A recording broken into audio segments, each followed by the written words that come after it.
Rowan, the Unrelenting Protector, Orcish Paladin of Aristil.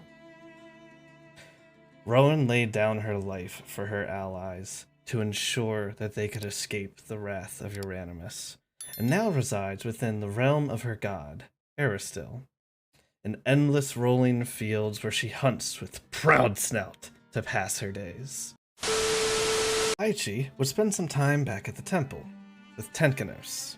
In his short time since leaving Inkstone, he'd seen just how rough the world can be in a really short amount of time. I mean, he got his shit kicked in really fast.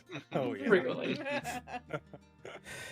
Aichi also felt a little bad for calling upon Tenkano so early on in his adventure.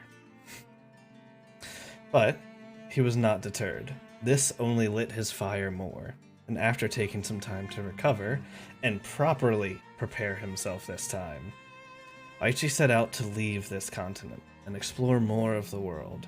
He could always return home with his spells if he needed to anyways.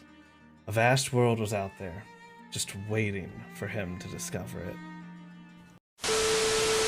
Njal returned home with his sister Sigrun and continued to aid in the harvest of rare materials from creatures in the mountainside. Although the bubble still remains over the land, the world has learned that Ebeloft is a place of commerce and rare materials, and no longer harbors the undead and a forced agenda among its citizens. Are approached by... She's a tall lady. She is 6 feet tall. Human. She's very pale, white hair, and pink eyes, pinkish purple eyes. She's wearing yeah, there we go. Yep. Yeah. She's carrying a staff that the top is shaped like a moon. She also has a cape that has begonia leaves and looks like other flowers and stuff mixed in with it. Somewhat nice looking but reserved clothes, and she approaches forward and says, "I do apologize. The name is Nashtari." So it was a whole weird dream situation. I don't know what you know about me. I'm a cleric of the god Caden Hellion, who, if you don't know, the Lucky Drunk, he's the god of alcohol, god of freedom, that sort of thing. It's not a bar, just a bar. It's also my temple, like my holy symbol, my physical connection to my deity. So it's also kind of goddamn sacrilegious, if you ask me. Do you know this person? Come, and he grabs your hand and tries to start, like, ushering you back with him. She's just gonna stand there and, like, just not sure what to do. Oh, come now. That's Rusty Scimitar won't do you anything. You use my stuff, it'll be much better. My name is Tippity Tappity, and I work at Tippity Tappity's Tinkers and the Triple Tip... Fuck, I know I was gonna mess this up. Triple Tappity's Tinkers... Yep.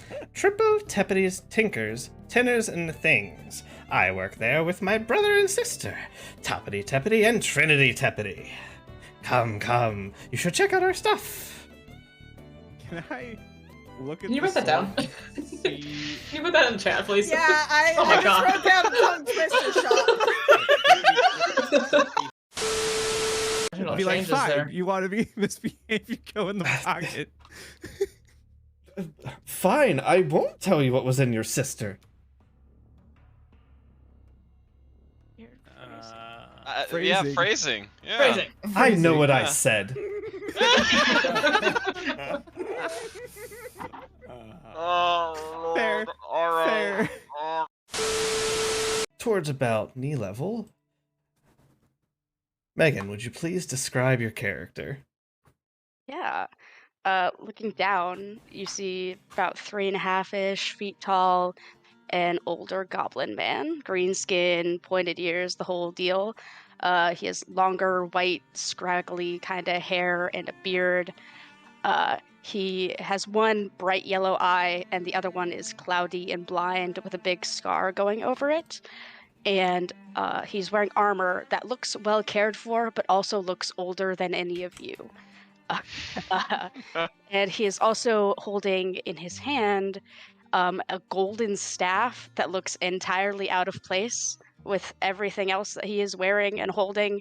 And he's sort of holding it a little awkwardly, like he keeps readjusting, like he's not quite sure where to grip it yet. And he walks up. Morstead Minwent. Very well. What have you gone through to get to this point? You say you're a leader of a people? Not quite. My mentor has essentially wanted me to take over for him when it's time. But up until we had this discussion about a month ago, I believe, I was doing a lot of training. There were some solo missions, as well as other missions that I partook in with another druid in the group. But I've never been on, my own until now, and it's quite different being around people that I don't quite know. Yo, get out there, buddy. I think I'd like to rage. Yeah. Yeah. All right. That is What a good the idea. most Yeah. calm What a rage I've fast ever heard. idea. I think I'm gonna Be rage. angry. I see one face who is brave to even show their face today. Yes, it would appear that Naofumi Iwatani's son is here today. Klains Iwatani.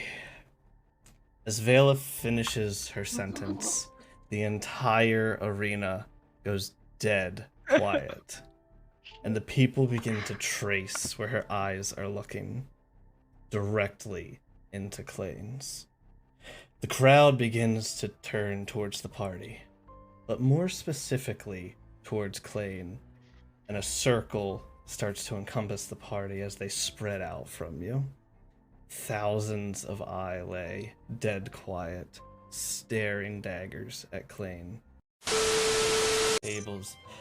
And you hear a guard screaming, "Ah, my eye!" Another guard talks over, "What do you mean your eye? A little fuss about, got some, little bit of ale in your eye? What's wrong with that? Not like that's never happened before. Come on now."